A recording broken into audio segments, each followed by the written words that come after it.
Next couple of drills, you're going to add the ball to it. You're going to notice the horizontal position with the ball as well as the vertical position. Take a look at some of these drills and make sure you use them as much as you can in your practices. The first thing we all learn about dribbling the ball, swimming with the ball with your head up or head down. Try your best not to have your arms touch the ball. Your arms are only a safety guard for the ball. If the ball, you end up losing it one way or the other, your arms are now going to push it back in front of you. The most successful way of moving as quick as possible through the water is allowing the ball to sit right in front of your wake that you're creating in front of your head. It's extremely important that you learn to do this at the fastest rate possible.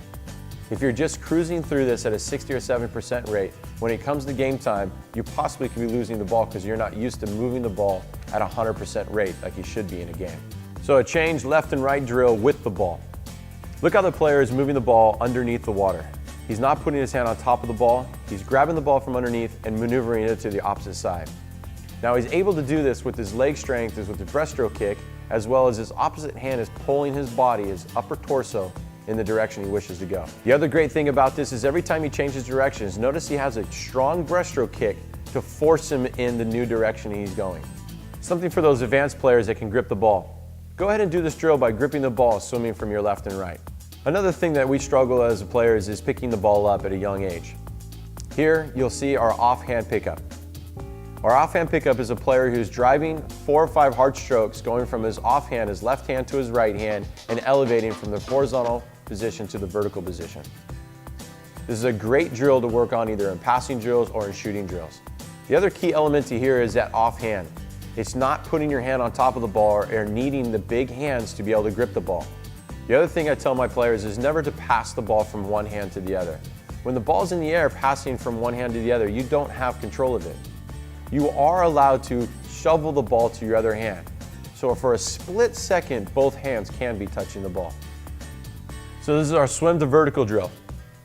Going from a counterattack position of swimming the ball in our front court, moving the ball up the court, to straight to a vertical when you need to make a pass up lane or down the pool for an open man. Here you'll see a lot of white water from his arms and his legs, pushing him as fast as possible, as well as when he goes to the vertical, his leading leg, for a right-hander, his left leg is going up underneath his left shoulder, which is giving him the great foundation to go as high as possible.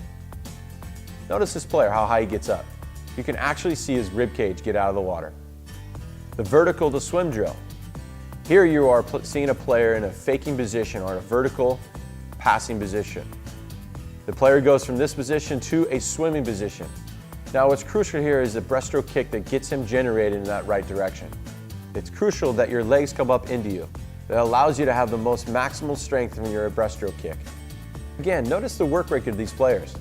If you're doing a drill at 100%, you can transform that into the game and be ready to perform at the highest level. This is a great drill that we learned back in Europe is reach free with your pop in the ball. So reach free pop. Every time your hand releases from the ball, do your best to put a backspin on the ball so the ball comes back to your other hand.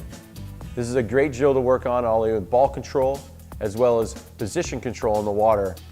You'll see in the underwater cameras that the arm that is taking the stroke is working simultaneously with the breaststroke kick. This is giving the player great power and energy to move forward through the drill. Here you see a reach-free pass drill. This is the player doing the same thing that he was doing with the pop drill, but now he's passing to himself. Make sure that you're taking a freestyle stroke. Don't just keep both hands out in front and you're just doing your legs. This is actually you're pulling with the water with that breaststroke kick and catching the ball out in front. Keeping that ball alive, keeping it moving. You ready to get tricky? Now try passing to yourself in the back of your hand. Doing the exact same drill as the passing drill, but now you're passing to yourself in the back hand. The best way to do this is to push your knuckles down. That way you create a cup on the back of your hand. Again, in these reach-free drills, your energy is coming from your legs, your breaststroke kick. Make sure you're utilizing that. This is a fun way to put a little bit of ball work in with a leg set. Here you have the reach back pass. You're doing the backstroke with the leg beater kick, same motion with the one stroke of the arm, and your legs are working simultaneously together. At the same time, you're passing the ball back and forth to each hand. It's very important that you don't throw the ball too high and lose control. Stay in control and keep the ball at a short distance. That way you can maintain full body control as you're moving through the water. The triple threat position, or the tripod position, is when the ball is up to pass, to shoot, at any moment. Notice the great foundation of the body here. You'll see the player moving in a 360 to be able to see at all different angles. His leading hand is way out in front of him as far as possible with a nice sculling motion. The sculling is actually allowing him to get maybe a half or an inch, even that much higher. If you notice his leg position, one leg is directly underneath him, his other leg is slightly up and pushing him forward. This is going to be the power behind the shot. In that underwater camera, you'll really see all three limbs separated and balanced in the water. None of them are too close together. This is allowing him to have great balance if he needs to move at any split second. What I try to tell my players in that leading shoulder, if you can create a little air pocket between your shoulder or your armpit and the water, you have reached your max potential in height. In the arm position, the elbow, we really focus on getting it above the ear. Anytime you drop your elbow below the ear, you're putting a lot of strain on your shoulder. This leads to surgeries and other injuries. Keep that elbow up. Your arm is a whipping motion that your body is generating the power from. Here in our dive moves, creating new passing lane or shooting lanes. Going from a vertical to a horizontal back to the vertical position. This is a very crucial drill to learn at a young age. We practice this every single day in our university practices. If you notice the player here, he's moving dives to his left, to his strong side, to his right, coming across his body. Moving forward dives, as well as backward dives. If you're able to move in all directions, it'll give you time to recognize or visualize the game ahead of you. Here you'll notice the leading hand. His offhand is leading him in the direction of everywhere he's going. It initiates the foundation for his body to catch up. If he doesn't have that hand there, he'll fall flat, and he won't be able to surface himself in the vertical. That hand is extremely important for the success of getting the full max potential of your height. Dives to throwdowns. This is a great drill to go 25 yards or 30 meters. You can dive, go back to the vertical, snapping your legs back underneath you. Notice here the knees, once he goes in that horizontal dive, his knee is coming quickly up inside of his midsection to allow him to have that foundation to go vertical. Here, after your second dive, you go up and you throw the ball down as though you're shooting the ball or passing the ball. Do this with force. That way you can work on your lower back muscles as well as your stomach muscles. Here we have the standard position for an elbow control. This is when the offensive player is protecting the ball on the perimeter. It's very important to notice that they're face to face. Too many times you see at a young age, they go back to back. And when you have back to back, there's no vision of the cage. The great thing about elbow control is now you have control of your defender. This is very important to be able to maneuver either a give and go or receive the ball on the perimeter. Notice the player here lifting his head up and checking out the vision of the game, whether the 2-meter man is open or who his next pass is going to be.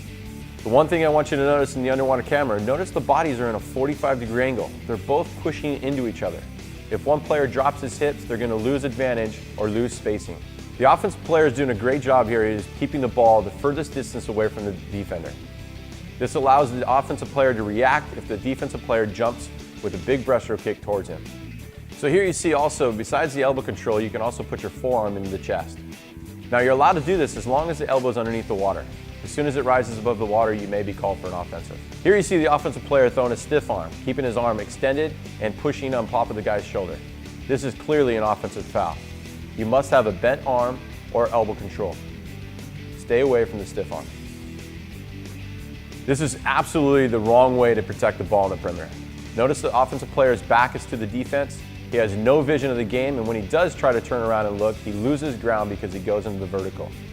The other thing is the defense now has the same exact reach, if not just a little bit less than the offensive player, which allows more 50-50 balls. Keep the ball as far away as possible from the defensive player. To conclude our fundamental drills and basics, passing, movements in the water, I want you guys to really recognize how much we've been moving on our drills. Never are we stagnant or standing in the vertical all at one time in the drills. If you can create movement in every drill that you do, you're going to be one more step ahead to elevating your game to the next level.